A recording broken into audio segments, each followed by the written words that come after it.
Was a different kind of dog training in Deep East Texas today.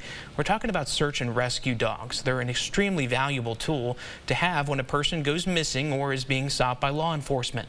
But even they need to sharpen their skills every now and then. East Texas News Weekend's Avery Gorman was there for today's training. 4 search canines with Hudson's regional response team strengthened their search and rescue skills with volunteers today. Volunteers were taken out into the woods at SFA's experimental forest and were placed. The dogs and their handlers then went out on the hunt to find them. President and team coordinator for the search and rescue team, Mike Stevens, says the dogs are one tool in their toolbox to find missing people. A dog in a missing person or lost person search can cover much more ground in a much shorter time than a group of people can. Volunteers are hidden in different areas at different distances. The dogs will run specific trails based on how far along in their training they are. Macy Soboleski was one of the volunteers in the woods.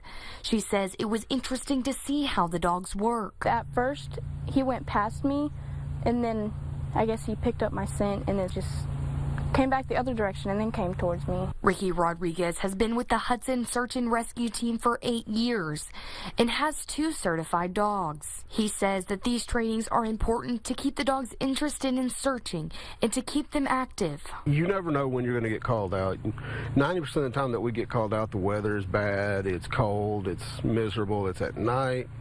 So we normally try to keep our dogs acclimated to the weather. Between the 4 dogs at training today, they are all trained for different things. 1 in human remains detection for someone who is deceased, 2 for trailing, which is scent specific and done on a leash, and 1 in area search who looks for anyone regardless of a smell and is done off leash. It takes 2 years for a dog to be trained and to take their certification test. It's very serious in what we do because we're talking about people's lives or recovering someone, bring them back for their family. Avery Gorman, East Texas News Weekend.